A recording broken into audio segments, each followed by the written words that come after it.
Hi, this is Make a Geek and I'm Dan. This weekend I made a small adjustment to my CNC machine which I tweeted about, that I double belted my X-axis, and I'm going to talk a bit more about what that means. A guy called Dennis Espinosa reached out to me on Twitter and asked for a bit more detail and some pictures. I figured I can do a bit better than pictures, I'll do a quick video. Before I show the machine, I just wanted to quickly talk about kind of why this became relevant.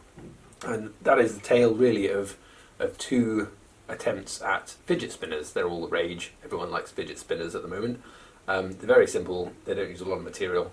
But what they do require is you to be able to make a pretty good 22mm diameter circle cutout in order to fit the bearing.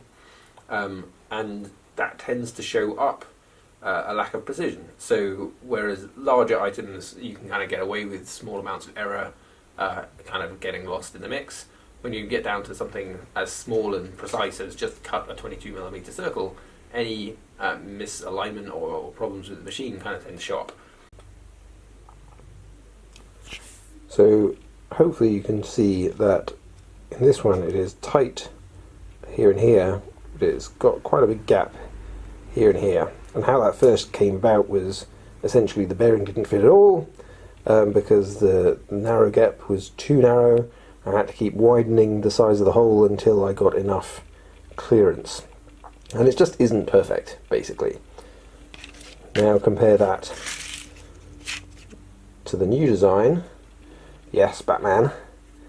You can see this one, perfect, tight fit all the way around. These nuts are also first time exactly right, although that's slightly easier than doing the circle. So that is the difference, that's why. Essentially just adding the second belt to the X-axis really helped. With a belt drive system, the belt, the toothed belt, let me get a belt.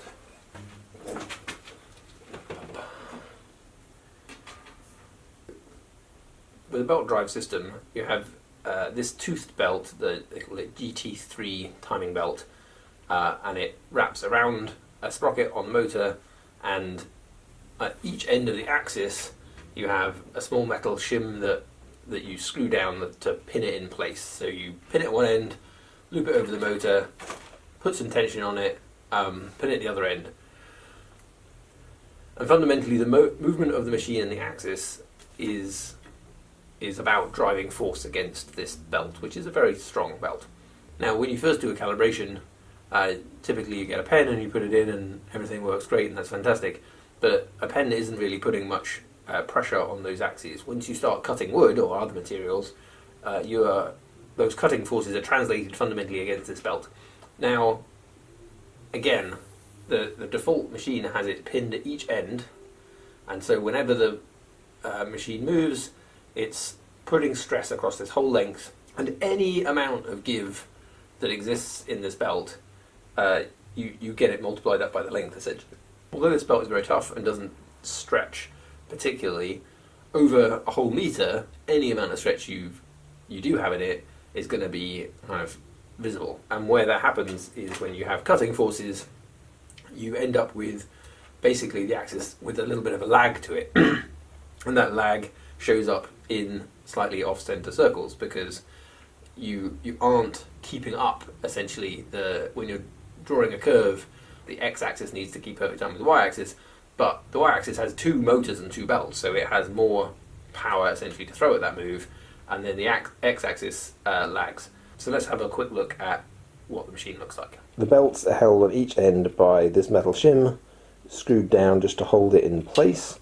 So this is one end of the y-axis. So the belt comes under the wheels of the carriage, up over that pulley, under the wheels on the other side, and to another shim at the other side. So here on the x-axis, same belt looping over, but as you can see down there, there's a second belt face up so that it interlocks with the teeth. So they both run together. But that means that this belt only has to, any stretch in this belt is only going to be applied between that bearing there and that bearing there. After that, both interlace together and have double that. So one of the challenges to doing this is that there's not a lot of room in this trench. In fact, let's see if we can. So there's not a lot of space here. There's just barely enough space for two belts, one on top of the other. And that also means that the metal plate and screw that was holding one belt in place doesn't actually fit in here anymore, or at least it doesn't for me. So what I ended up doing was popping that out, and you can just see.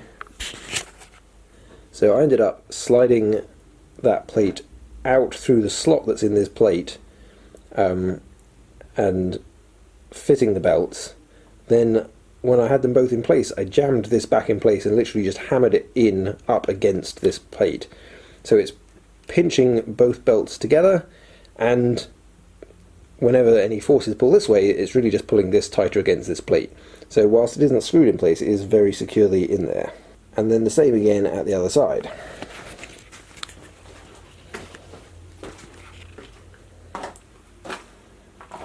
I prefer this mechanism because this divot was made by screwing down onto it, which damages the belt. This feels like it is both going to be tighter, and also any forces are actually only going to pull it to squeeze tighter rather than potentially to lose grip. In terms of getting it fitted, I just unscrewed the retainers of the existing belt, loosened them right up, brought the new belt right up to this carriage. Let me just bring it over here. I literally just fed the end of the second belt this way up underneath the first belt. And there's just enough room underneath this wheel that you can feed it through and pull it against. You have to basically lift both sides of the top belt up to get it under there, but you can get through the second belt, feed it through the other side as well, and then once you have both belts kind of essentially underneath this part, that's the hard part of that whole mechanism, then it just lays out along the rest of the length and attaches. Well, I hope that made sense, and Dennis, let me know if you want any more information. Thanks for watching, see you next time. If you happen to find yourself having questions about any of the projects I do ask them in the comments, or ask me on Twitter or Instagram. You never know, I might just make you a video.